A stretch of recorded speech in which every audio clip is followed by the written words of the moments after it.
Hey guys, welcome to my YouTube channel, where we talk about avant-garde fashion, all-black fashion, tech wear, and much, much more.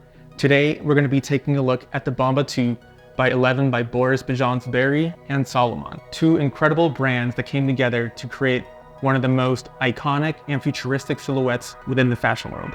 Let's take a look.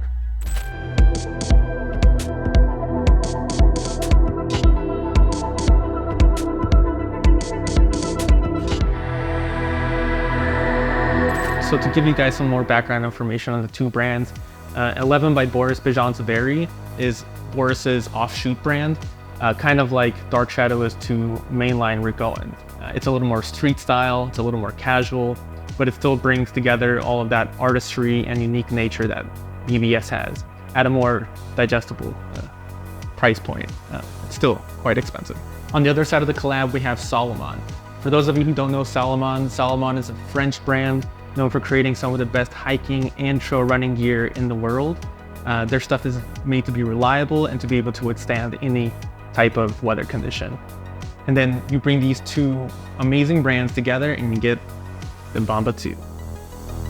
So the Bamba 2 debuted in 2018 and has since gained legendary status within the functional fashion community and techwear community. I mean, when you look at it, it looks like it's something straight out of Blade Runner or Dune. It goes through this thing called the object dyeing process. Basically, that means that Salomon creates and constructs the shoe in their factories, and then they send out a completely white version of this with no paint on it to Boris's atelier in Barcelona. And then he and his team manually, by hand, dye these and then put some details on them with brushes. It's amazing because then the end product is completely unique. There's no two pair that are exactly the same. Even whenever you want to buy these online, they'll put a disclaimer at the bottom of the page that says that because of the object dyeing process, that the version you get might not look exactly the same as the one on the picture. But I mean, the end result is amazing. I mean, look at the incredible depth of colors in these shoes. There's so many different shades and textures, and it's all done by paint. And it looks like they already had a life before you even got them. And I think that makes them so cool. I think videos and photos don't do them justice, but whenever you see these in person, you'll really understand what I mean. Some backstory on these two pairs. Why did I get two pairs of Bambas? What am I, crazy? This is a very expensive shoe. Well, let me tell you. So I was originally looking for the Hightops, but in this black dyed version. I just couldn't find any that were, at a good price point or in my size. But after a couple months of searching on Grailed, I came across these. They were at a great price point, and I was able to even haggle a little bit, bring down the price more. So I was like, yeah, why not? Let's do it. And then, whenever you really want something, when you get the alternative, it's just never enough. So I was still looking for some high tops, but now that I had the black dyed, I didn't want it in this color. I wanted something different. And then I came across these on Essence during their winter sale. This was the perfect color. This one's called Wehrgrün, which is like war green in German. But yeah, it was about like half the price that you would usually find these brand new, and only in a half size larger than my usual size. All right, so now let's talk about the differences between the low tops and the high tops. They're pretty different shoes, I would say, although they both share the same lower, as you can see. They both have this kind of mesh material here. It's very lightweight and lets the foot breathe. And then they have a kind of like rubberized seam over here that separates it from the gaiter up here. Another important similarity between the low tops and the high tops is the Contragrip sole. Contragrip is Salomon's proprietary rubber technology. It's kind of like Vibram technology, but it's a little bit more flexible when it comes to temperature changes. I think Vibram suffers in the cold and becomes more stiff, whereas Contragrip actually stays very flexible and still keeps its grip even in the cold, which makes it important for trail runners. The actual tread is more meant for urban wear, so it doesn't have any like spikes or anything. It's very flat, as you can see. So yeah, it's definitely more for an urban type of setting, but it's very slip resistant, as all Contra Grip is. And I'm sure you could do some hiking with these, no problem. I think the most iconic element of the design of these shoes is the gaiter, as we see here.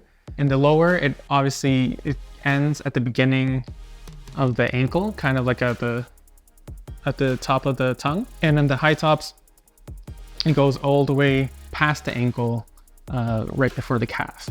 And yeah, with this really comes into play when it comes to styling. I think it makes a big difference, but we'll get into that later.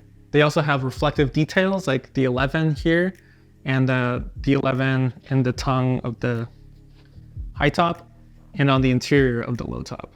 I think sizing is very important to know when it comes to the Bamba 2. Overall, I think the Bamba 2s fit kind of on the snug side.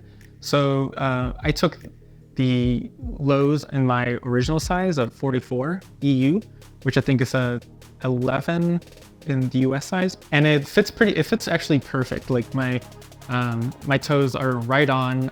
It's not too snug. And so when I bought them a half size larger, I thought, oh, maybe, that would help. And the half size larger for the high tops, I thought they were going to be too big at first sight, but actually there's a lot of extra fabric in the high tops, especially towards the heel, which really kind of pushes everything more towards the front. So actually that extra half size for me really worked out. And it's something that you guys should take into consideration when trying to buy these Bambas. I think you kind of have some wiggle room, but yeah, do keep in mind that if you do get them right on your size, or if you get them like half size smaller, they're going to be a bit tighter, especially on the high tops. So yeah, good thing to know. When it comes to styling, both Bambas can offer totally different looks. Personally, I think that the low top is the most versatile in my opinion. They look great, of course, with some more technical outfits, such as these Julius technical pants. I love the way the bottom falls in the shoe here. Even some wider pants would look great on these.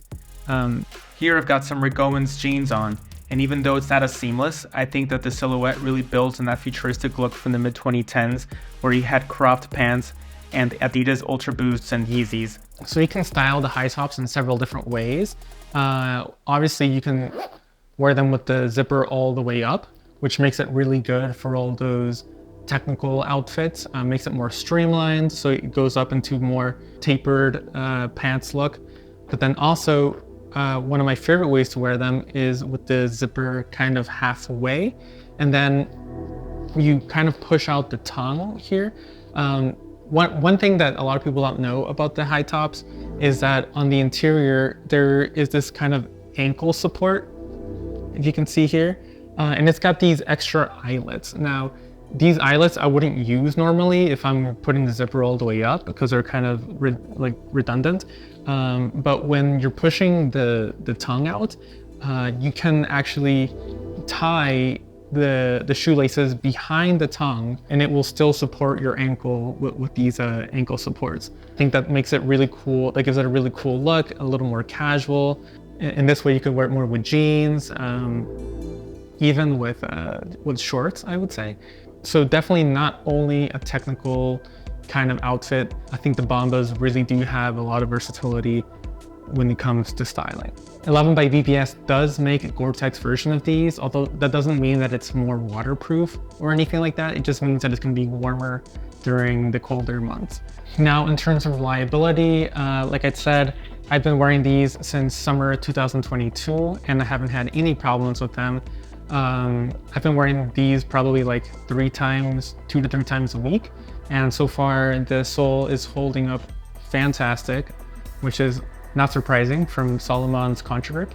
And yeah, I think the only thing I would say is that the dye is a little bit sensitive. If you get some dark liquids, like say like wine or something that gets sticky, it does kind of stick to the fabric of the gaiter, and it's kind of hard to come off. But the cool thing about it is that these already look kind of like used and like looks like they already had their own lives, so it actually blends in, which is kind of funny that it works that way. So I wouldn't worry too much about getting any any stains or anything on these guys. Thanks so much for watching this video, guys. Please like and subscribe if you found it helpful, and stay tuned for some more videos. This is going to be my fashion journey. There's still so much about avant-garde, tech wear, all black fashion that I want to learn and show you guys, and it's a journey that we'll be able to take together. So see you guys next time.